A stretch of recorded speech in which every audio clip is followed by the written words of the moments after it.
ওয়ালান তারদা আনকাল ইয়াহুদু ওয়ালান নাসারা হাত্তা তাত্তাবিআ মিল্লাতাহুম। আল্লাহ রাব্বুল আলামিন বলেন, ও দুনিয়ার বান্দারা শোনো শোনো, ইহুদি খ্রিস্টানদেরকে তুমি যতই বন্ধু মনে করো, ওই ইহুদি খ্রিস্টান কিন্তু তোমাদেরকে বন্ধু মনে করে না যতক্ষণ না পর্যন্ত তোমরা তাদের ধর্ম অনুসরণ না করবা।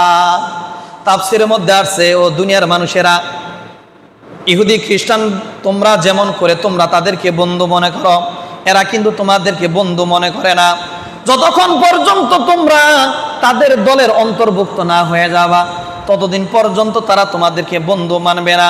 আজকে যদি তুমি মুসলমান ছেড়ে তোমরা খ্রিস্টান হয়ে যাও, মুসলমান ছেড়ে যদি নাসারা হয়ে যাও, তাহলে তোমাদেরকে ওই ইহুদি খ্রিস্টানরা বন্ধুরূপে গ্রহণ করবে।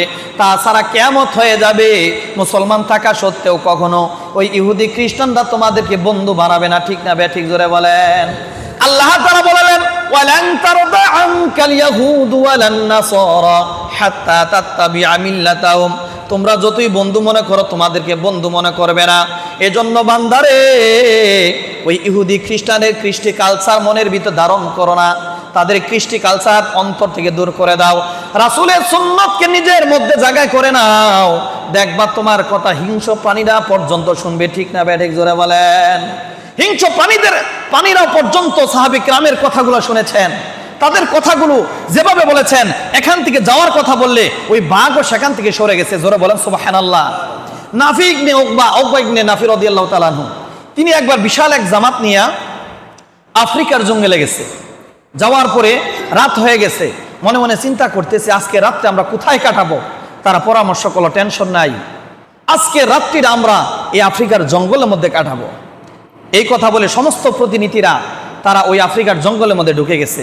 যাওয়ার পরে দেখে হাজার হাজার হিংস্র প্রাণী ওই আফ্রিকার জঙ্গলের মধ্যে আছে।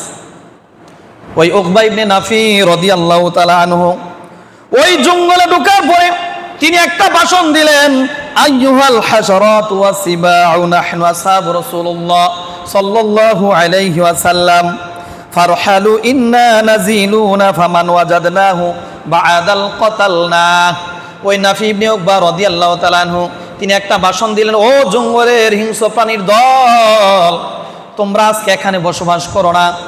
আজকে আমরা নবীর উম্মত, নবীর সাহাবী, আমরা আফ্রিকার জঙ্গলে প্রবেশ করেছি। তোমরা তাড়াতাড়ি এই জঙ্গল থেকে সমস্ত হিংস্র প্রাণীগুলা তোমরা এই জঙ্গলকে ত্যাগ করো। তোমরা যদি এই জঙ্গল থেকে বের না হও তাহলে কিন্তু তোমাদেরকে কতল করা হবে, হত্যা করা হবে। যখন উকবা ইবনে নাফি রাদিয়াল্লাহু তাআলা আনহু এই ঘোষণা আফ্রিকার জঙ্গলের মধ্যে দিয়ে দিলেন, সাথে সাথে সমস্ত হিংস্র প্রাণীগুলা ওই আফ্রিকার জঙ্গল থেকে বের হয়ে গেল। জোরে বলেন সুবহানাল্লাহ। দেখেন কত বড় আশেক তারা ছিল, কি পরিমাণ নবীকে অনুসরণ করার কারণে তাদের কথা ওই আফ্রিকার জঙ্গলের সমস্ত হিংস্র প্রাণীরা মানতে বাধ্য হয়েছে। কিসের কারণে? রাসূলকে অনুসরণ করার কারণে। বলছে যখন আমরা রাসূলের সাহাবী, তাড়াতাড়ি জঙ্গল থেকে বের হয়ে যাও। সাথে সাথে রাসূলের সাহাবী এই কথা বলার সাথে সাথে সমস্ত হিংস্র প্রাণীগুলা আফ্রিকা জঙ্গল থেকে ওই রাত্রের জন্য বেরিয়ে গিয়েছিল। জোরে বলেন সুবহানাল্লাহ। তাহলে কেমন আশেক তারা ছিল, কেমন মহব্বত করেছে, তাদের অন্তরে রাসূলের সুন্নতকে, রাসূলের আদর্শকে কিভাবে তারা জীবন দিয়ে আঁকড়ে ধরেছে।